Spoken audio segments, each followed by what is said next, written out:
Hi all, welcome to my channel. నేను నా nature. So ఈరోజు సండే కావడం వల్ల పిల్లలు తీసుకొని ఇలా అవుటింగ్ వచ్చానండి. సో నేనైతే మా రైల్వే కోడర్కి అతి సమీపంలో ఉన్నటువంటి కొత్తపల్లె హరిజనవాడ దగ్గర ఉన్నటువంటి ఈ డ్యామ్ దగ్గరికి అయితే వచ్చామండి. దీన్ని మేము అలుగు అంటాము. సో ఇలా వర్షాలు పడ్డప్పుడు మంచిగా ఇలా వాటర్ అయితే ఫ్లో అవుతూ ఉంటాయన్నమాట.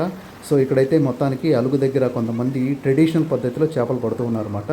సో అక్కడైతే నాకు చాలా ఇంట్రెస్టింగ్ అనిపించింది. సో వాళ్ళు అక్కడే చేపలు పట్టి వాటిని కట్ చేసి ఇలా క్లియర్ చేశారనమాట. క్లియర్ చేసి కేజీ 250 రూపాయల లెక్కన అమ్ముతూ ఉన్నారు. సో అక్కడ చేపను బట్టి రేటు ఉందన్నమాట. సో నేనైతే అక్కడికి వెళ్ళి చూస్తే వాళ్ళైతే ఆల్రెడీ 3 to 4 కేజీస్ ఇలా క్లీన్ చేసి కట్ చేసి అమ్మేశారనమాట. సో నేనైతే ఇంకా ఏదైనా ఉన్నాయని అడిగితే వాళ్ళు లేవన్నారు.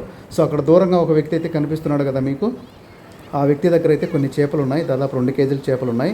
వాటన్నిటిని కూడా నేను బేరం చేసి దాదాపు 250 రూపీస్ లెక్కన తీసుకున్నాను అనమాట. సో అతను ఏం చేశాడంటే మొత్తం తలకాయలన్నిటిని తీసేసి బాగా కట్ చేసి శుభ్రంగా నాకు ఇలా ఇచ్చాడండి. చూడండి, ఇతని దగ్గర ఉన్నాయి కదా కవర్లో, ఈ చేపలన్నీ నేనే కొనేసాను. సో దాన్ని 300 చెప్పాడు, తర్వాత 250కి ఇచ్చేశాడు. సో తలలన్నీ సపరేట్ చేసి ఇలా బాడీస్ అన్నిటిని కూడా కట్ చేసి ఇలా ఈ రోడ్డుకేసి బాగా రుద్దేశాడనమాట. శుభ్రంగా వచ్చేసాయి చేపలన్నింటినీ కూడా. అవి తీసుకొని వచ్చేసాను. మొత్తానికి మనమైతే కూర చేసుకుందాం, చేపల కూర వచ్చేసాయి.